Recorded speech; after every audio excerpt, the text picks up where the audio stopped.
More news, guys. Let's go fast as we have many things to say. Piero Hincapie, agreement on personal terms with Arsenal. Very good contacts in the recent hours between Hincapie and Arsenal.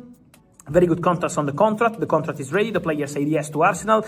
Really attracted by the project. Really attracted by the possibility to be an important player for Mikel Arteta. What I'm hearing, the Kivior situation is crucial. Let's stay ready on my platforms for Kivior, because today Porto sent an official bid over 25 million euros, as I told you yesterday. It's 26 million euros between loan fee and obligation to buy for Jakub Kivior. It's a loan with an obligation to buy. Now it's Arsenal who have to decide what they want to do, whether they want to accept, let Kivior go and close the deal for Piero Hincapie or not. So it's on Arsenal now, but the agreement with the player is done. What I'm hearing is that obviously Arsenal are waiting to understand if financially they can make it work, because it would be one more big investment, and so maybe a loan with obligation to buy rather than triggering the release clause 60 million euros could be economically more smart for Arsenal in order to get the deal done for Piero Hincapie. So work in progress on Hincapie to Arsenal, agreement with the player, waiting on the two clubs and to see what happens also with Kivior and Porto. Rodrigo's move to Arsenal or Man City takes new twist. Real Madrid star is not happy.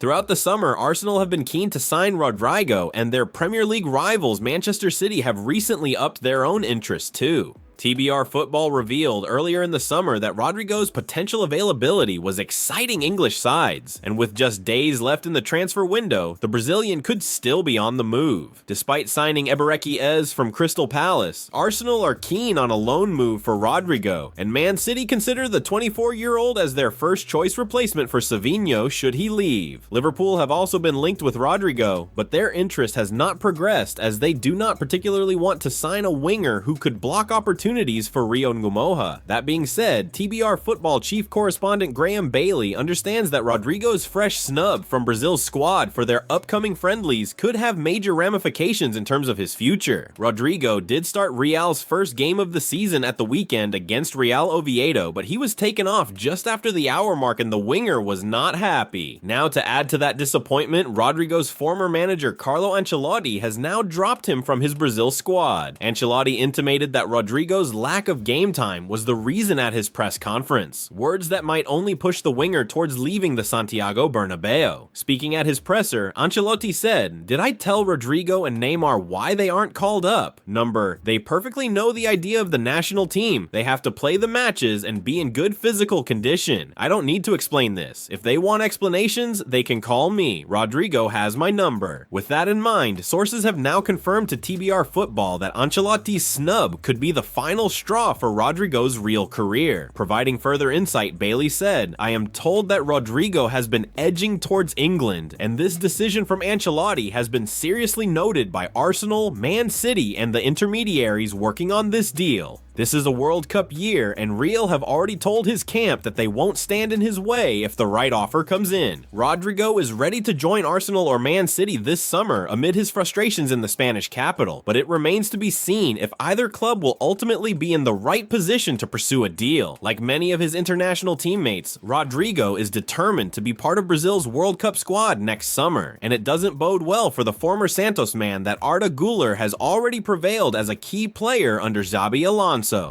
After Ebereki Ez and Piero Hincapie, Arsenal have also just bid £10 million for Liverpool target. Gooners, the transfer window is coming to an end, but Arsenal are not slowing down.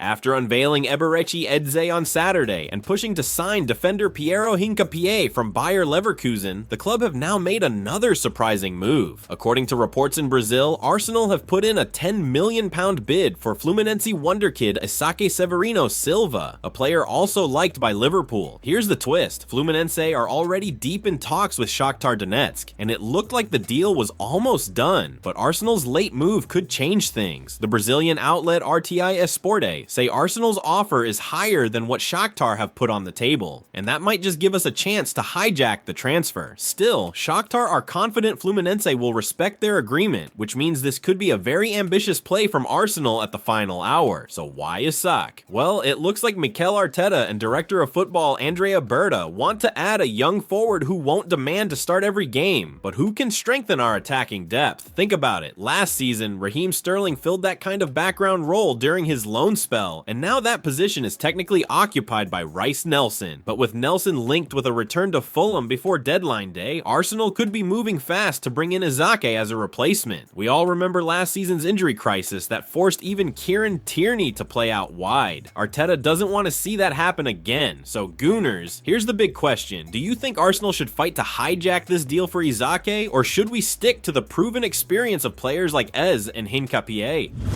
Gary Neville spots Arsenal star coming alive after position switch versus Leeds. Gooners, what a start to the season it's been. 2 games, 2 wins, 2 clean sheets, 6 goals scored. And now, all eyes are on Anfield, where Arsenal face title rivals Liverpool in a huge early season showdown. But there's been a twist in the build-up. Both Martin Odegaard and Bukayo Saka picked up injuries against Leeds, and they're expected to miss the trip. Not long-term problems, thankfully, but still a massive blow going into such a big game. That means changes are coming, and that's where Gary Neville has spotted something very interesting. Neville was watching closely against Leeds, and he believes Noni Madueke came alive the moment he switched from the left to the right flank after Saka went off. Speaking on his podcast, Neville explained that Madueke instantly looked more comfortable, noting how unusual it is these days to see wingers playing on the natural side rather than as inverted wingers. Neville said, "The minute Saka went off and Madueke went to the right-hand side, I thought, all of a sudden, he looked at home. To see Madueke on that right side, I thought he looked a lot better. So could Arteta unleash Madueke from the right at Anfield? With Eberechi now available and potentially starting on the left, the balance suddenly looks very exciting. Remember, many fans were skeptical when Arsenal brought in Madueke earlier this summer. Some didn't want another Chelsea signing, while others questioned whether he was good enough to cover for Saka. But just weeks into the season, Madueke could now get his chance in one of the biggest games of the season and prove all the doubters wrong. Arsenal will need his directness, his energy, and his ability to adapt. The flexibility to play both flanks could turn out to be a huge weapon across the season. So here's the question, Gooners. Do you back Madueke to step up at Anfield and make the right wing his own while Saka recovers? William Saliba backs forgotten Arsenal star to come back with a bang. They're not ready. Gyökeres' arrival signals a change in approach for Arsenal, who will play with a recognized target man, allowing their flair players in attacking midfield to operate around and off the Swedish international. However, Arsenal still have injured pair Kai Havertz and Gabriel Jesus to return to add competition to their new-look attack, and Jesus confirming a major breakthrough in his long-running fitness problems. Posting to Instagram, Jesus confirmed he was back in individual training with the ball, raising hopes of a full return in the near future. Posting a video of himself dribbling with the ball in an individual training drill, Jesus wrote, "It's been 7 months of pain, uncertainty, and anxiety. Today I finally feel light, like a child playing football again." The post was met with a number of encouraging messages from Arsenal teammates including Jurrien Timber and Reiss Nelson. There was also a message from defender William Saliba, who wrote, "They are not ready for you," backing the Brazilian to return with a point to prove. Jesus has been out for months with an ACL injury, but could now be nearing a return to the Emirates in a significant boost to Mikel Arteta. Gabriel Jesus could benefit from Arsenal's attacking signings with position change. Jesus signed for Arsenal as their number 9, leaving Manchester City in a bid to be a leading striker rather than a versatile forward. The Brazilian had previously told Pep Guardiola he wanted to play out wide, even when City had no striker following the departure of Sergio Aguero, but he changed his mind in 2022 and opted to join Arsenal. Jesus has managed 28 goals and 20 assists in almost 100 appearances for Arsenal, and will hope to benefit from Gyökeres' arrival, as well as the additions of Noni Madueke and Eberechi Eze. He could perhaps find more game time back on the left wing.